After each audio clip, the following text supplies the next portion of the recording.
record in. Counsel, your appearances. Good afternoon, Your Honor. Rena Hughes, bar number 3911, representing the plaintiff, is present with me at counsel table. Thank you, Mr. Toti. Judge Frank Toti, bar number 5804. All right, we are on today for evidentiary proceeding on plaintiff's motion to modify. I did see a motion to withdraw, Mr. Toti. We didn't have a slot for a OST. Do you want to address that now? Yes, Judge. The motion's unopposed. I realize that the time is not yet up. But, Right. As set forth in the motion, there's been a communication breakdown between my client and I. We attempted to work it out as late as a few days before the filing of the motion, but my client simply quit communicating with me, and I'm unable to move forward. Okay. Concerns? Yes, Your Honor, I'm concerned, and not on Mr. Toti's behalf. I understand he's making representations to the court and he's candid with this tribunal, but that it's for delay purposes because there was no pretrial memo done, no trial exhibits or list provided to me for witnesses. As you know, we've had a media request to broadcast this trial, which was denied by this court, and no writ granted by the Supreme Court. Alex here. This might be confusing because this is the writ that we won. So what Rena Hughes is saying is that at the time of the hearing, the Supreme Court had not issued the writ yet. It's not that they denied it. They just didn't get around to it for about a year and a half. They did ultimately get around to it, and then we won. And the statute that District Court Judge Charles Hoskin relied upon to block press access to his courtroom was unconstitutional because it violated the First Amendment of the United States Constitution. So we weren't able to go back in time and film this case. We missed it, and that's unfortunately irreversible damage. But what we were able to do was get copies of the JAVS videos, so everyone will actually be able to see the hearings that we were trying to get access to way back when we filed the constitutional First Amendment challenge of the anti-public access statute. So I just see this as maybe some maneuvering on the defendant's part, not being prepared for trial when there's been adequate opportunity to do so. I appreciate Mr. Toti's position, but it would definitely prejudice my client if we don't go forward today. Okay. I'm sorry. No, go ahead. If the court is inclined to let Mr. Toti out and continue in proper person, or to grant a brief continuance, I would ask that my client be granted attorney's fees and costs for having to bring Mr. Ponzo here, whom we expect to be here at any moment. Okay. All right. Ma'am, your position on this? I request time to get adequate attorney, because I try to get multiple attorneys to substitute, and none would take the case so short to trial. Okay. So you're not opposed to Mr. Toti withdrawing. You're just requesting additional time as a result of that. Is that you have to answer out loud? Yes. Okay. And you understand that Ms. Hughes is requesting attorney's fees for having to be here today and the associated cost to be levied against you. Do you understand that? I understand. Okay. And you said you've been reaching out to attorneys and been unsuccessful. How much time do you think you would need to make that happen?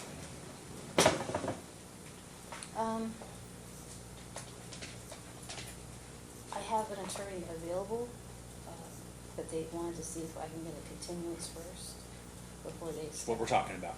How much time did they have a conversation with you about how much time they would need to be ready? No, they did not. Do you have an understanding about how much time they would need to be ready? No, I did not. So how would you suggest that I proceed given that understanding? Concerning I have to get witnesses, pretrial memo, everything ready for trial, at least 60 days or less. Okay, and help me understand why you need 60 days. Just to get witnesses, get the pretrial memo, get the... You haven't done any of that to this point? I tried to, but I tried to give the information to Mr. Toti and nothing happened. So you're ready? I'm not ready at all. But you provided the information to Mr. Toti, so you have the information. Not On me, no. No, I'm not talking about on you, but you have it. It's not something you've got to go recreate. You have it already. Yes, I have. Okay. All right. May I speak? Ms. Hughes, yes. Yes, may I speak? Yes. I would object to reopening discovery, allowing any pretrial memo or any witness list at this point in time because it's dilatory. We are prepared, excuse me, to go forward, and we're just waiting for Mr. Ponzo to arrive. Yeah, I'm not inclined to consider a reopening of discovery. This was ready to go forward. We had a calendar call 2 weeks ago. I was informed we were good to go. Certainly, I do not want to prejudice the defendant for having to proceed in proper person if she desires to have an attorney. Certainly, she understands the reality of the cost associated. And certainly, we will get a rental affidavit after fees and costs and whatever expenses we have in order to get us to that point. My concern is getting us reset in a reasonable amount of time to be able to satisfy those concerns. Your Honor, I apologize. Can I be excused? I have a 1:30 for the You Thank may. you. I do need an order though. I'll submit. Thank you. Your Honor, I'm unavailable the last 2 weeks of September, Okay. but I would suggest or request something the first week of October. Okay. Ma'am, is that going to give you enough time, do you believe? The first week of, can we do October. the end of October, at least 30 days? Well, the first week in October gives you almost 45 days. Oh, okay. Yeah. Give me 1 second here.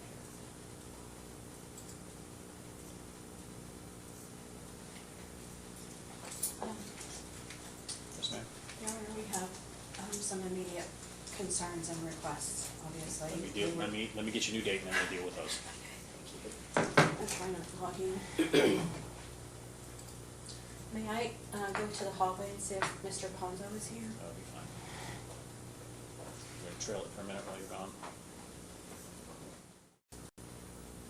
All right, recalling 402-901, everybody's back in the courtroom. The discussion currently is whether the afternoon of October 10th will work.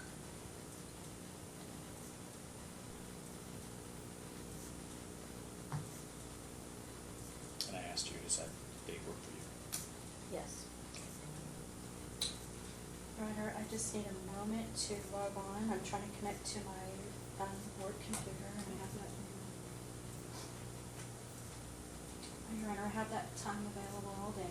All right, then we'll set you for 1:30 on October 10th. That'll be a firm setting. Your calendar call will be September 27th at 11 a.m. I would still like a pretrial memo from you, ma'am, which would be due on September 20th. I'm not inclined to reopen discovery. Certainly discovery, my understanding is discovery has closed, getting us to that point. You had other questions, counsel? Yes, Your Honor, is she also prohibited from listing any witnesses who have not already been disclosed through discovery or adding any documents other than the 16.2 that we've already received? We will utilize the local rules with regard to those issues, and as discovery is likely closed, if I remember the scheduling order correctly, then that wouldn't be permitted absent further relief of the court, which would need to be requested before it's granted. But as it stands now, the answer is yes. But I can't foreclose because I'm forced to utilize best interest standards in order to come to the decision I need to make.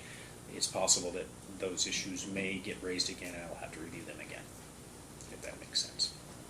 Understood, Your Honor. So we do have an immediate concern regarding the mental and physical health of the child. Okay. I was hoping that Mr. Ponzo would be here to give the court and us his report. We don't have it yet. And to at least, oh, I don't have it, I'm sorry. I just got it this morning. Okay. So we can certainly make copies and make sure that you have it. I have not thoroughly been through it. I've skimmed it to get us to where we are, but certainly I assume that he had copied everybody. So I apologize for that. That was my assumption with regard to that. Yes.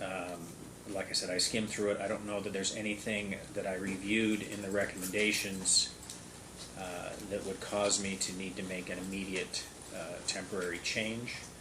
Although after reviewing it, if you believe that's necessary, we just need to contact my department, let me know that we need to make some time to squeeze you in for some temporary relief if we need to get to that point. Typically, I would have read through it and I would have a firm opinion. I did not have the opportunity. It came in this morning and I was in court all morning, but I did skim through the final recommendations to get to that point. So if there are concerns that you see in that report, simply let the department know. You'll notice everybody with an emergency hearing and deal with that and go that direction. Yes, Your Honor, I appreciate that. He was at the hospital yesterday with a fever, and there hasn't been consistent visitation according to the schedule. We are concerned for his health, and we think it's immediate that he at least be physically tested, Your Honor, hair, urine, and blood. He who? The child? The child. The child is not acting right. Okay. He's exhibiting some strange behaviors. We need to get to the bottom of that. Okay. Mom did ask Dad to take him in for blood testing. He was so dehydrated he could not be tested adequately. So Dad has him on Monday, Tuesday. He's trying to hydrate him to get him blood tested. But we have concerns what may be in his system.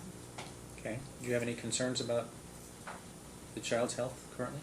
That's why we have psychiatric care, because he has a tendency to not talk, not drink.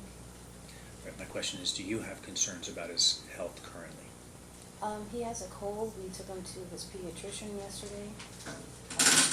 He tested and he doesn't have COVID. It's just a regular cold, like I have a regular cold. But he said as long as you're doing fluids and this, that, and the other. I do worry that he doesn't eat or drink around. You have to really get things he likes, otherwise he just won't. Or if he's upset, he won't. He'll just like hide in the bathroom while he's at his house for hours at a time. So, you know, it is a concern of mine. So you do have concerns? Yeah. Do you think it's appropriate to have, are you talking about the pediatrician or are you talking about somebody else to do some blood work? Get some blood work done, hair, urine, blood work done. Okay. It sounds like Mom's in agreement that we need to figure out what's going on and get to the bottom of it and communicate those issues, yes? The blood work she's mentioning is for Pan's Panda, directed by a psychiatrist. That's the blood work that we're trying to get done for him, to figure out his mental issues. I'm not sure blood work's going to help you with your mental issues unless there's something that he's been ingesting that's going to cause that problem. It's going to be a physical issue if it's from the blood. It's a mental issue you're not going to be able to determine from the blood unless the mental issue is triggered by something that he's physically ingesting. What?